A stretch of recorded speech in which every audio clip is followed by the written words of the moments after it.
Okay friends, to get started on our job, one of the first things we have to do is safely raise and support the front of the vehicle so the wheel's off the ground. After that, remove all of your lug nuts and then remove the wheel. Now with the wheels off, we have a nice clear view of our braking unit. Typically you don't have to remove your caliper or at least take it apart to do this job, but I'm just going to take it completely apart so I can inspect the pads. That way if there's an issue with those as well, I can take care of it now. If you're planning on just removing the caliper without taking it apart to inspect the pads, just remove your caliper bracket bolts right here, and then you can remove the entire unit and set it aside on your leaf spring. We're going to remove this caliper slider bolt here, and then this one right down here. Leave that one in a couple threads, do the same to the other one.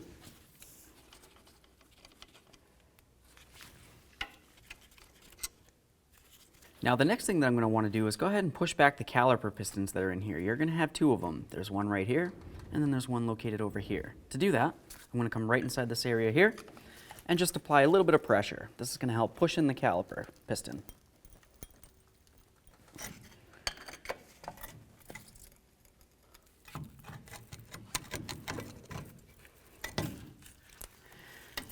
With that off there, inspect this area here. If you see any fluid, you know you need a caliper. So now with that caliper off of there, I'm just going to go ahead and try to grab one of these pads.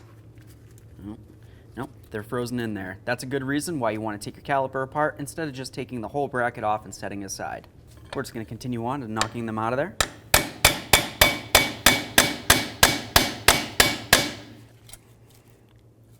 Do the same to the other side. Now it's time to take off our caliper bracket bolts. Leave that one in a little bit.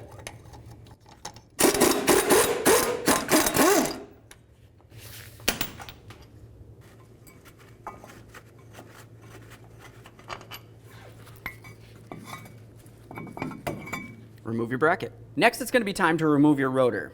Typically, if you're going to be replacing the rotor, you can hit pretty much anywhere on it to help remove it. If you're not replacing the rotor, well then of course you're not going to want to hit on the braking surface. Obviously you want to have a lug nut on here. That's going to make sure that doesn't fall off.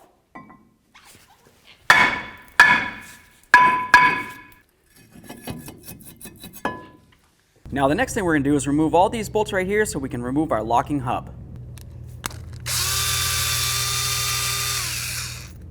Now a lot of times after you get the bolts out, you might have to give it a couple loving bonks just to break it free.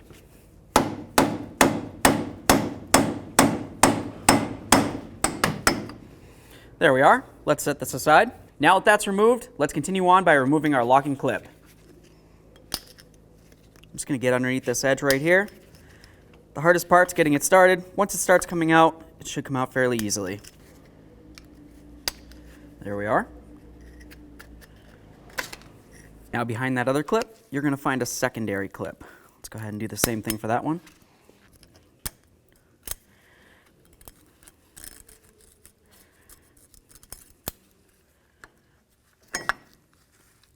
With that out of there, we have a clear view of our snap ring. For that, you're going to need to use a tool that looks like this so we can spread the ears and remove it off the axle.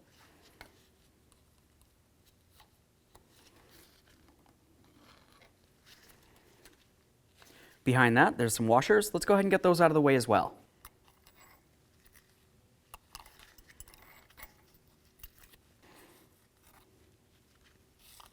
There we are. Let's put all these in a pile, set them aside. So now we're going to follow the ABS wire all the way up and along this way, and then you should find that it's actually hidden behind this area right here. Typically you can just pry that out of there, and then you'll have access to it. After that, you're going to squeeze on this little tab right here, and then separate the two. Inspect it, make sure it's in good condition. If it has corrosion, you're going to want to make sure you take care of that. Set it aside. Now we'll come up here and start relieving all of its mounting points.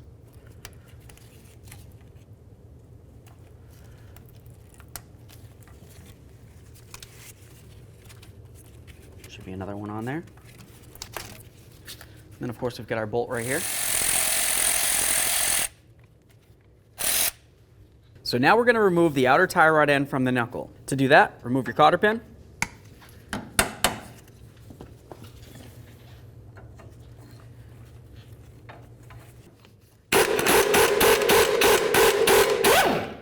Now we're going to separate this. Typically, if it's stuck in there, you can just bonk on this with a hammer to break it free. Now looking from the back side of the knuckle, you're going to find that you have the area where the studs from your wheel bearing come through, and they're held on by nuts. There's 4 of them. One here, one up in this corner, and then of course on the other side you'll have 2 over there as well. Remove all 4.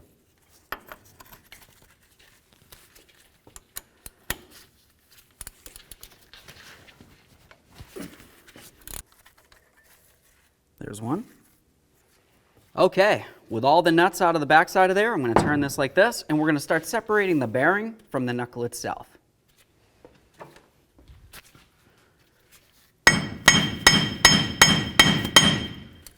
Starting to separate, just go back and forth, help it along. A little bit of penetrating couldn't hurt.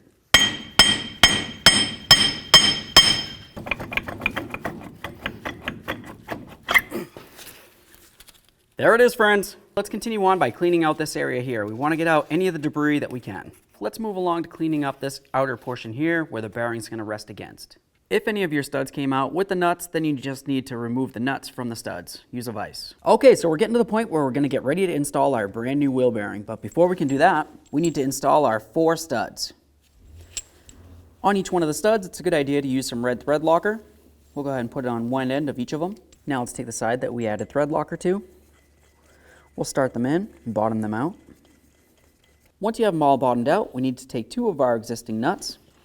We'll start one on there, bring it all the way down, and we'll put the other one on top, and essentially we're going to double nut this so we can tighten up the studs.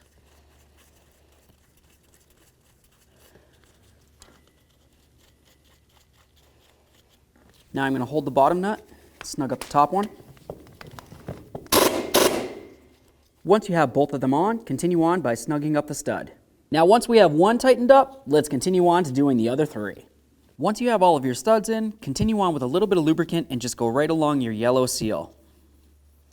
Okay, so now that everything's in and lubed, we're going to continue on to putting a little bit of red thread locker on the other end of the studs.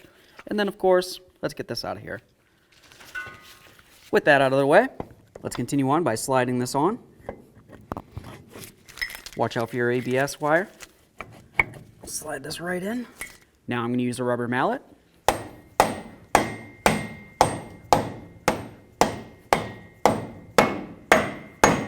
Now it's going to be time to put on all 4 of our mounting nuts. After we do that, we'll snug them up. Now let's torque all those nuts to 133 foot-pounds. Now we're going to put our tie rod back into the knuckle. Obviously our boot's in poor condition. We're going to replace this tie rod at a later date. Now let's start the nut on here, snug it up, and then we'll torque it to 67 foot-pounds.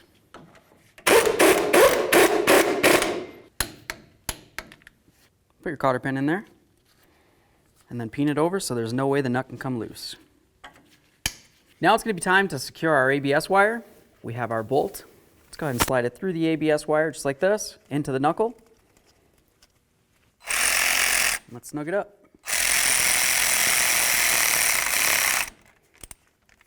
Okay. All right, let's go ahead and take the ABS wire. We're going to bring it around here. Obviously, these are going to clip onto the brake hose in a second, but first we'll go ahead and slide this in here, lock it in.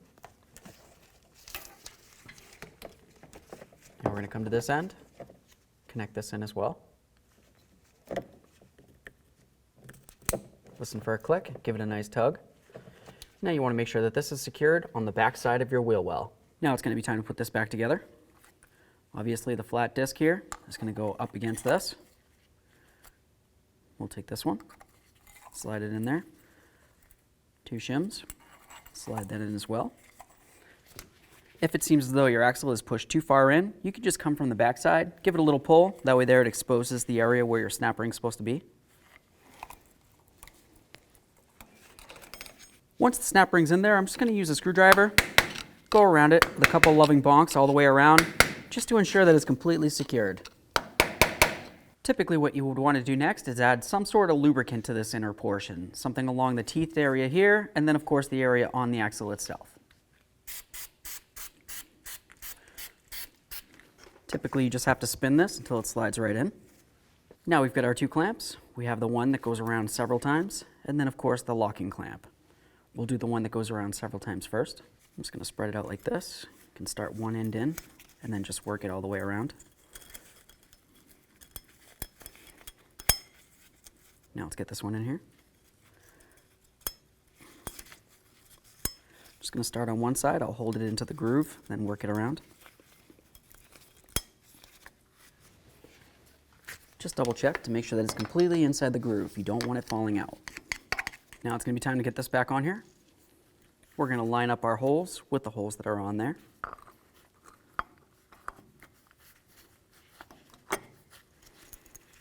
Start in all of your mounting bolts. With them all started, let's snug them up and then torque them to 55 inch-pounds.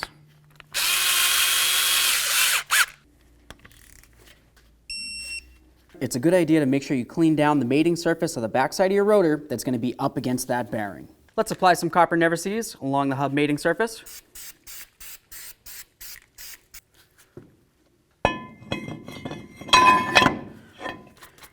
To help prevent your rotor from moving around, just go ahead and start on one of your lug nuts just to hold the rotor still. Now let's get our bracket on the truck. When you're putting on the bolts, use a little bit of red thread locker. We'll start in both of the bolts, snug them up, and then we'll torque them to 166 foot-pounds. Now we're going to continue on by pushing in the rest of our caliper pistons here. Typically when you do this, you want to make sure that you're pushing them both in at the same time. Let's apply some lubricant along our pistons here. And along all three ears. Now it's going to be time to start installing our brake pads.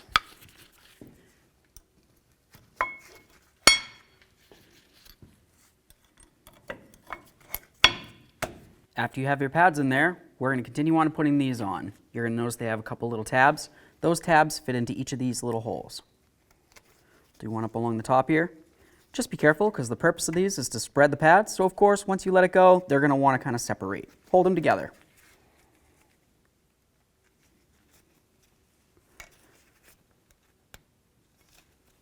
Grab your caliper. We'll slide it right over the top of those. And that's going to hold the pads in. Now let's put in our caliper slider bolts.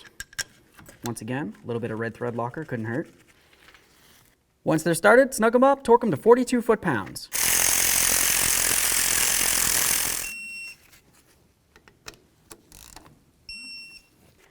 Now let's get our ABS wire connected on here.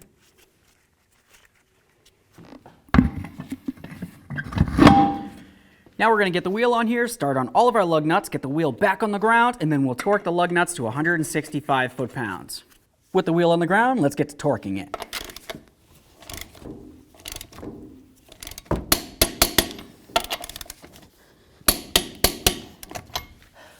Torqued. Okay friends, now that the job's done, the last couple things you want to do is go ahead and pump up your brake pedal. After that, take your truck for a road test, check your four-wheel drive, and then get yourself safely down to your local alignment shop.